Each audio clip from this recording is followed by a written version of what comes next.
Hi everyone, my name is Tanya and I am an independent Scentsy consultant. I wanted to show you how to color a fragrance flower.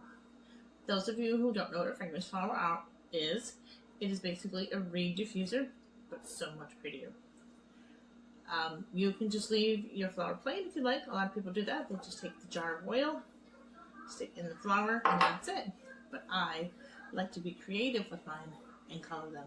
They make the perfect gift for friends, family, or really anybody at all. There's just a few that I've done here. Now what happens is when you color them, first of all, I'd like to tell you that you need to use alcohol-based markers, because the water-based markers will just mix with the oil and they won't spread at all. They'll just sit there exactly where you color it. But if you use the alcohol-based markers, it will cause that oil to get pulled, or the oil will cause the marker to get pulled down into the flower, creating this beautiful, beautiful flower. And when I tell you beautiful, I mean, I cannot get enough of these things. Plus, they smell absolutely amazing.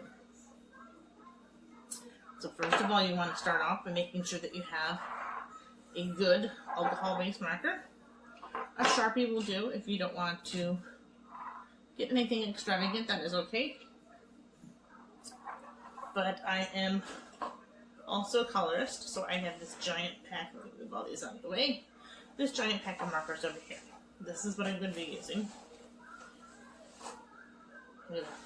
to color my flower.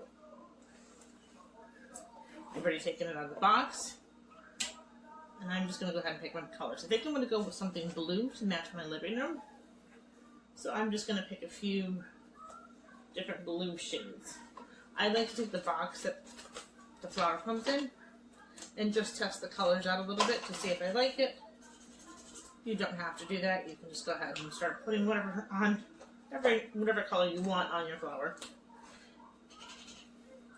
Don't know why these are not showing up. Let me try this paper here. This paper might work better for me. Okay, I don't think I want that color. I want it to look more dark blue, because my living room is like a royal blue. So I think I like that blue. And then maybe something a little darker. So I like to get a couple different shades in there. Okay, so I like these two. Let me look at my living room here for a second. And maybe something in a gray blue. Let's see, I don't know if I have anything here I like. I could even just go with mint blue now. We'll try this blue here.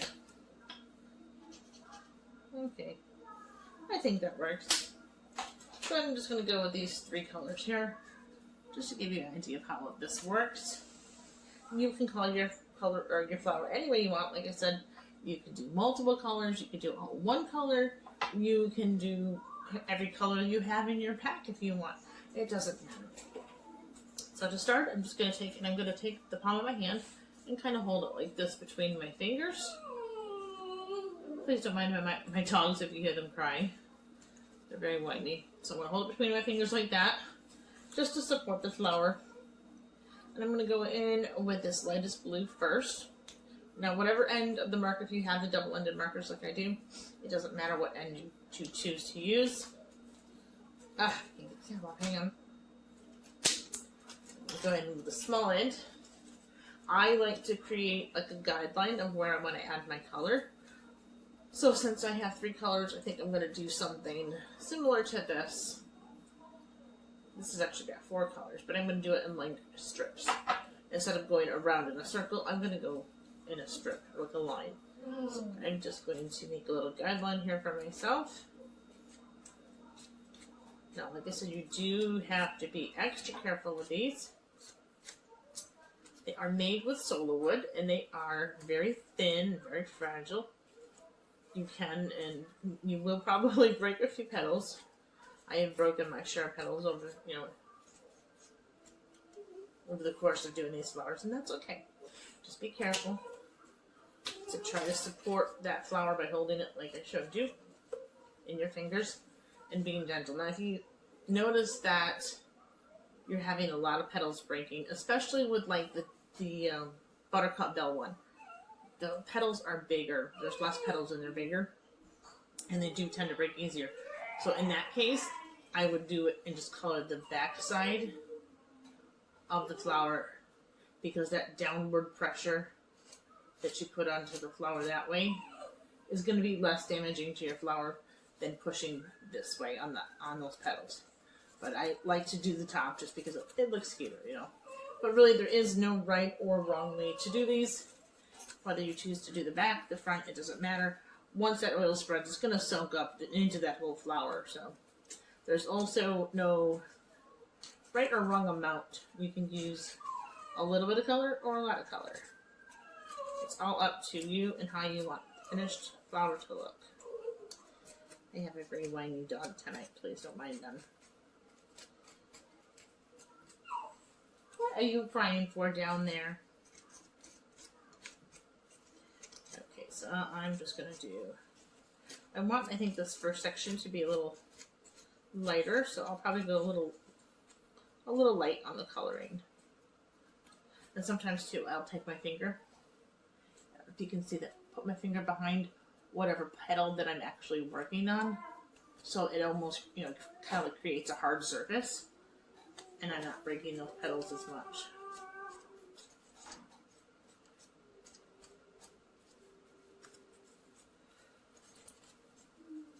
And just go around and add it wherever you feel like it needs it. And then, like I said, there's no right or wrong way. Don't worry about how sloppy you are. You can scribble on these. You can try to be perfect with them. It doesn't matter. In the end, it will all spread and look right.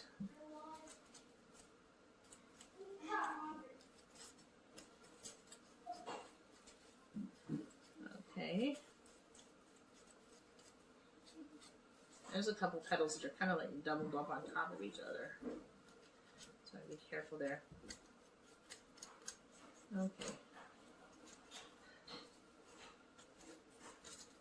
And I think that is probably about good, because like I said, I want to keep it a little softer here and not so heavy. So that is what I have so far. You can see that. As you can see, it is very messy. That is okay, because it is going to spread, I promise you. Okay, then I'm going to take my next color. I'm not sure which one here. I think I'll go with this marine blue. Please don't mind the kids either. And we're going to make another guideline to see where I want it to end.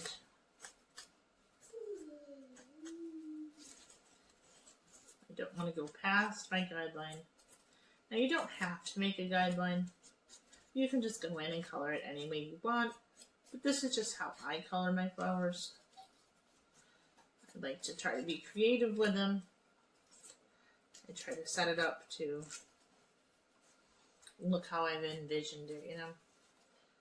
So I will make little guidelines and marks for myself. But that is not necessary. Didn't show you that, but see, I do have a little guideline. That's how much I'm going to add. So I'm going to do everything from here to that guideline in this shade of blue. And I can go ahead and probably switch to the bigger end of my marker too, because it'll help me go faster. I like the wider end when I'm just going in to add the color. I'll use the skinnier end for the guideline, but then I'll go back in and color it. Now, I've colored so many of these, probably close to over 100. It's got to be over 100 by now. I'm well into the hundreds of these because I've colored so many. They are my favorite product that we sell. And not only do you get this work of art, because I really do feel that if you spend your time, you know, spend a little time on it, they do become works of art. I have trouble throwing away my old ones. Now they last, typically, no, stop barking. Typically they last 30 days, the oil in the jar. But I find that 3 and 4 months later, my flower still smells good. So they do kind of last a while. It all depends on where in the room they are. Max, let the dog in there with you, please. Sorry. He wants to go lay down with the baby. Max. Let Mocha in there, please. Thank you. He wants to go sit with you. Thank you, bud. There you go. Close the gate. Ouch! Yes, I have dogs. I have kids. I'm a mom. So, if you're a mom, you get it. Okay. I want to go a little heavier, I think, in the blue, or this shade of blue. It's like a medium blue.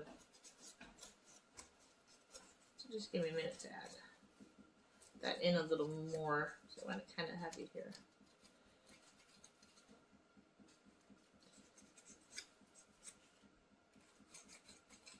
It is like I said, it's a work of art. They smell amazing. They last at least 30 days or more. They're something fun to do. I've done it with my kids. My kids love doing these things. I just had my daughter do one with me the other night. I have an autistic 7-year-old who did 2 of them in one night. So really, these can be done by anybody. It's a great, after school project. It's a great project if you homeschool your kids like I do. It can become an art lesson. An art lesson in alcohol markers and how they react with the oil. So it can be a great teaching tool as well. They get to have fun, create their own unique piece of art that will smell amazing. And even after all the oil has, absorbed into the flower, they still smell good for a long time afterwards, like I said. And they are a work of art to me. So I do save mine. I am trying to come up with an idea for my older used flowers. I think I'm good with my blue there. I'm thinking about taking like a giant heart, like making a cardboard heart, and then like gluing all of my older fragrance flowers that have dried out onto that. I think that would be really pretty. I haven't done it yet, but it's just a thought. So this is what I have so far. I've left a lot of white spots because I do want to have that, room for that to spread. Let me see if I can show you on this one here. I have so many of these. I should have probably brought more to show you. I'm sure if you can see, there are some white spots on those. But they look to me, they remind me of a watercolor painting. Once they start spreading, they look like a watercolor painting, and they are so, so beautiful. Okay, so this last color, it's a little messy, so you're going to get marker on you. I'm going to go with this last dark color. I just put that all over the place here. Don't worry about scribbling. Don't worry about getting it on the back side or front side because it will spread. Okay, I have a weak petal here, so I'm going to just support it a little bit. Sometimes I like to just kind of dab it on there too if I find a really weak petal. Don't push on these too hard though, and it's best to have really juicy markers. Don't try this if you have older alcohol markers that are dried out or just don't have much life left to them, because you will break your petals. I had somebody try that once and they're like, I broke almost all the petals. What am I doing wrong? And that's what it was, is that their markers were old and dry and they were really trying to push hard to get that color to come out. You can't do that with these. So make sure your markers are nice and juicy. You can use any alcohol marker. Like I said, you have Sharpies, are a good, well-known brand. Well, Bic, the company Bic, B-I-C. They also have their permanent markers too. If it says permanent, that means alcohol. Permanent markers are alcohol-based. Alcohol markers are permanent-based. If it says washable, then you know that's a watercolor marker. It's water-based, and that it will wash off and it will not spread. It will not spread in your flower. The color will just sit wherever you put it, and it'll look like you scribbled all over your flower. And you don't want that because we want it to spread. We're trying to create this watercolor effect. And that's what you will get if you use alcohol markers. Okay, I'm getting close to done here. I'm gonna a couple of really crooked petals here. These petals kind of squished a little bit. Let's see if I can open it up. Add some color there. These are handmade. All of these flowers are handmade. So they're not perfect. You will find some crooked petals or crooked stems along the way. You might find little tears. You might find little brown spots. The little brown spots are just where there was a knot in the wood. Because like I said, they are made out of wood. And naturally, wood has little knots. So sometimes you'll see those little knots or brown spots in your flower. And that's okay. That is normal. And it just adds to the uniqueness of it. I think I'm done. Because I know that's going to spread a lot. So there it is. That is my finished flower. There's just a few different shades going on there. That's the hard part. Oh, wait, this is what I was going to do. I totally forgot. Another thing that you can do, not necessarily, not necessary, sorry, but definitely fun to do. I like to take a little bit of acrylic paint, or if you have any kind of paint markers, those are fun too, and just add a little bit of paint on the edges, or some polka dots or something, just to add a little pizzazz. Why are you crying? They're all going to cry to go in with next now. They want to go in with my son. He's under there. Come here. Come here. You're okay. Okay, so you're just going to continue going around the edges, wherever you'd like, to add a little bit of pizzazz. I said this is totally just extra and not necessary. Not necessary at all. Now the acrylic paint will not spread. It will just sit. I see a petal that I missed. It will just sit wherever you've put that paint. I see a petal I missed here.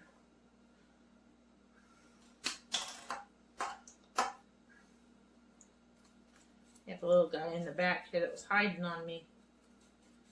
Don't want to keep you all night doing this. Or all morning, whenever you decide to watch this video. Okay.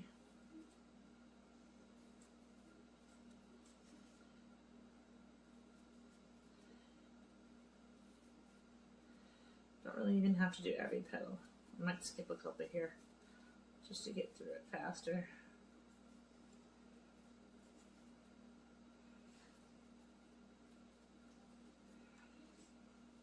There are a lot of petals on this one. I like it though because it allows me to add more color.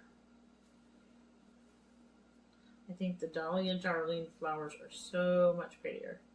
And I think they're easier to color. The other ones, the Buttercup Bells, they have less petals, they have bigger petals.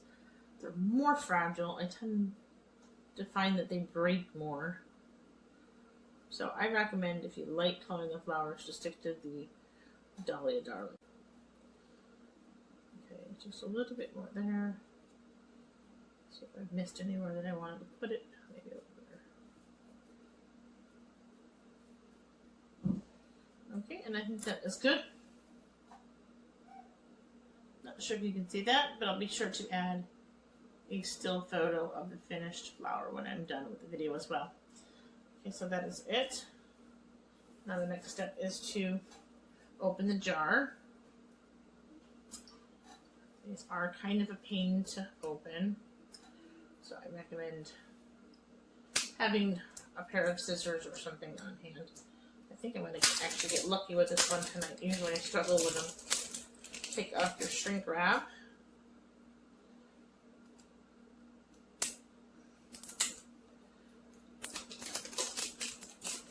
Okay. There'll be a black cap. Just go ahead and take that off. This one is mulled cider and spice. It is from the Christmas collection last year that I had left over. Okay, and there's also a little plug inside, you'll see. Just kind of carefully pry that out, try not to spill your oil. Okay, so the plug and the cap, you can both throw them out, you don't need them. And it comes with this really pretty decorative silver cap. Let's go ahead and screw that on. Drop your flower in, and that is it. You have your finished fragrance flower that is going to smell amazing. Now it takes about 12 hours for this color, sometimes sooner, depends I think on how much marker you put in there. But I say about 12 hours for the oil to start spreading. And once it does, you'll see that you get something more like this, with the color spreading. I have so many more of these, I should have brought more to show you. And that is what it will look like when it is done spreading. So I will share a picture in the comments, or in the end of this video, what it looks like in a still photo. And I will also share the results tomorrow and the next day, how it looks when it's changed, in the comments if you'd like to see that as well. If you like this video, like, share, and subscribe to my channel for more how-to videos on how to color a fragrance flower. Good night.